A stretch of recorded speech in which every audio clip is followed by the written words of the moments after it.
long time no see on my mommy channel, but surprise, I'm pregnant. It's a baby girl and we already have her name.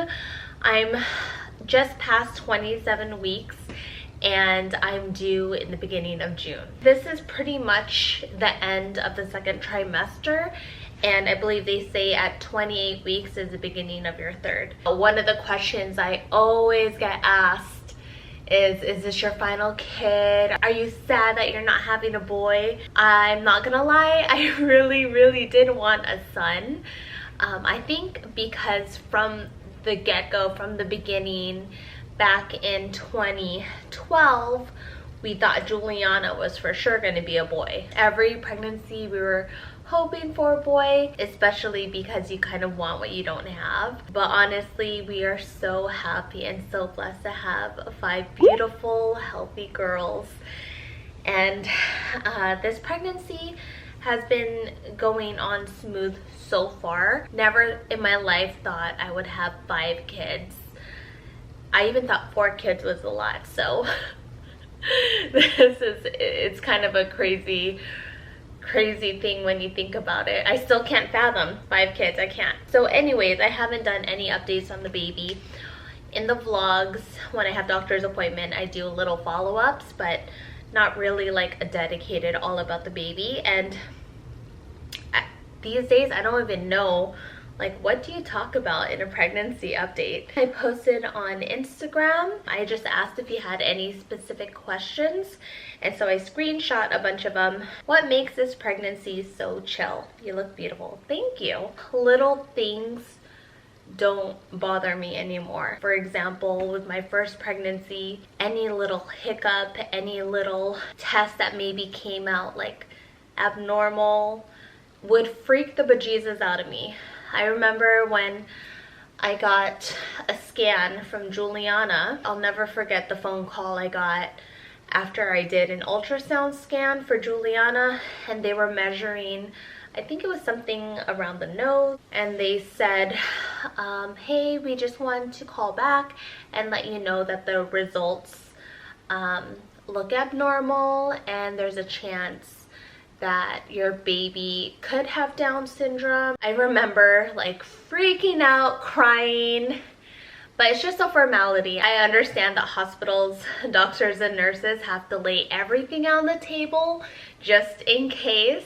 Keep that in mind, especially if this is your first pregnancy. If something looks like it's a little off, don't freak yourself out, because there's really nothing you can do. And when you stress out, it's just not good for you and the baby. So yeah, I think because of that, it's been more chill. And then also I have 4 other little ones to take care of, so it's not like I'm always thinking of the baby. Have we picked a name yet? Yes, we have.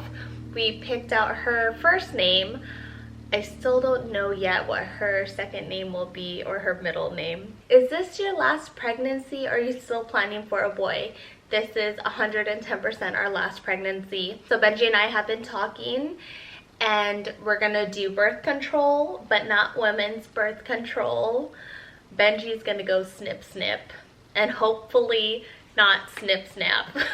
If you watch The Office, then you know what I'm talking about. Do you use any products on your stomach to avoid any stretch marks? I just use regular lotion.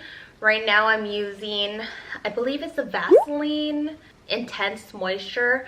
I'll put a picture over here. But I've been using that my entire pregnancy, and I haven't noticed any stretch marks.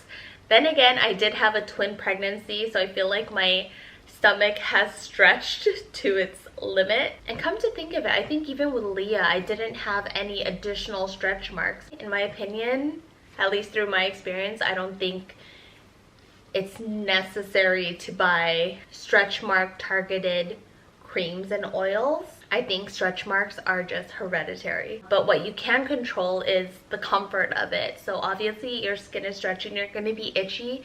As long as you keep it moisturized, you're good. Will Leah stay in her nursery when the baby comes?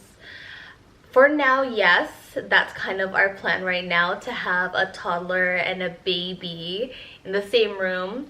Granted, the baby, for like the first 5 months, she'll be in our room. We have the bassinet there. I'm hoping by then we'll have her on a schedule and Leah and the baby will be in the same room, and it'll be completely new and foreign for us. But I know it happens all the time. And we have friends that live in apartments. Their baby and their toddler are fine in a room. And I know like so many people, I'm like, you know what? If you can do it, I can do it. It's just a matter of getting used to. And ultimately, we do still plan on moving out of this house into a bigger home because I feel like we've kind of outgrown this home, even though I love this home so much. Benji and I were saying this has been the longest place that we've ever lived in our whole lives, because Benji and I both come from military families.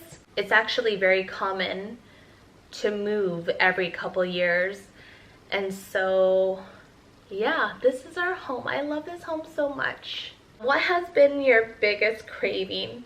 You know, actually my biggest craving in the beginning was Taco Bell. I love Taco Bell, like anything fast food, salty, and then fruits, of course. I love fruits, all kinds of juicy fruits. Watermelon, oranges,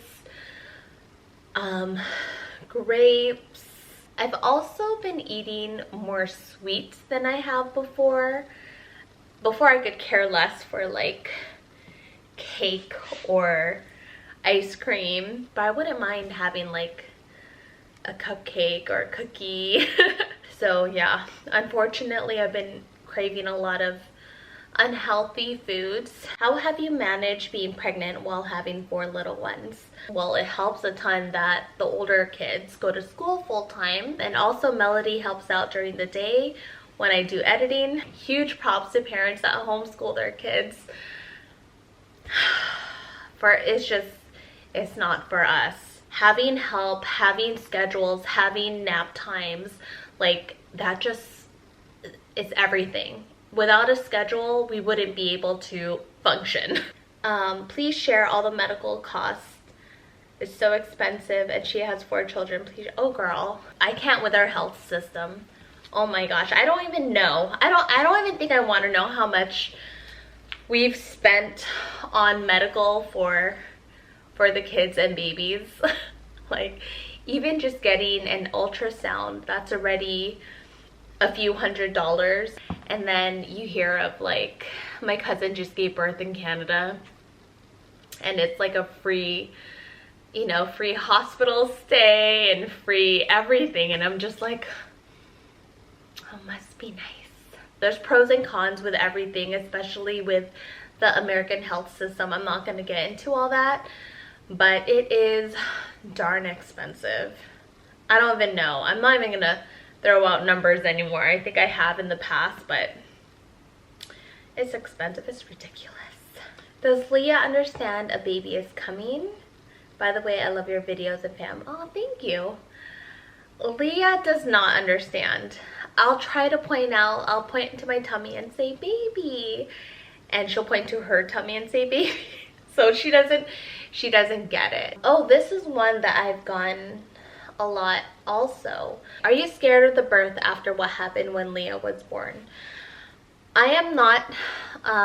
It's crossed my mind for sure, but fortunately I have the same doctor that I did with Leah, and I'm hoping he's also going to be there during my delivery. He's well aware of what happened last time, and I still bring it up. So basically what happened last time with Leah, it was a smooth delivery, but my placenta was stuck to my uterine wall. I was rushed to the OR, and they're trying to stop the bleeding. They couldn't stop it. I ended up losing, I think, like over 3 liters of blood. It was a lot.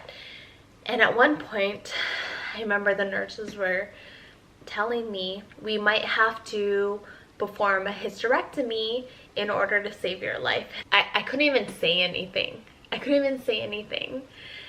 And then moments later, they were able to stop the bleeding, and I kept my uterus, and thankfully, look at this. It's a miracle that I'm pregnant again. So I'm really, really grateful for all the nurses and doctors, and I'm not worried because I trust them, and I know God is watching over us. So, will you deliver at the hospital with an epidural? Yes and yes. I am so grateful for epidural. How do you find time for you? I have a 7 and a 1-year-old and can't get it together. Oh, girl. Please don't hesitate to ask for help. When my sister-in-law watches Leah and I don't have any editing, that's when I have my own me time. So, hi, honey. Hi. You want to say hi to the mommy channel? Oh wow, the mommy channel. Yeah, I'm doing a pregnancy update. Nice. What's up, mommy channel? Are you excited to have a 5th baby? I am so excited not only to have a 5th baby, but the ultimate girl dad. Yeah. How dare you come in here with your shoes? Yeah, so also because we don't vlog 7 days a week anymore, I make it a point to go out by myself during one of those days, even though it's just a Costco run or a Target run, or getting a pedicure. And also, again, schedule. Not only does it benefit yourself, but the babies as well. How is your sleep lately? It's okay. I'm starting to get up in the middle of the night to go pee, but I'll go pee and then I'll go right back to sleep. What to do with constipation? I'm struggling over here. Oh my gosh, girl, I feel you. Especially since my doctor did ask me to increase my iron intake. So I take prenatal vitamins already, which obviously has iron, but he says I need to up the ante. But extra iron does lead to constipation. So what I do is just eat more fruits. Grapes, you could always go the prune way. I'm not really that into prunes, but you know, if you're desperate, girl, drink your prune juice. What are you most excited and sad about your pregnancy? Oh, did I say pregnancy or last? It says your last pregnancy. So I'm sad that is my last pregnancy because this is my last time being pregnant, and I've always cherished these moments. Like, I always felt so beautiful pregnant, feeling the baby move in my belly. She's like kicking right now because I know this is pretty much the beginning of the last season of our lives, of like raising little, oh gosh, I'm getting emotional again. I don't know why this triggers me every time. But because I know life gives you seasons, and one of the seasons is pre-babies, and then you have your babies and your kids, and then you're raising your kids to go off into this world, and then they have their own lives, and that's, you know, their lives are their lives, and I should never expect them to, you know, stay with me. That's why there's the term empty nesters. You know, your babies fly away. Sorry guys, it's so corny that I cry at this every time. At the same time, I think it's good that I let these feelings go now so that when it actually happens, it won't hurt as much. So that's what makes me sad.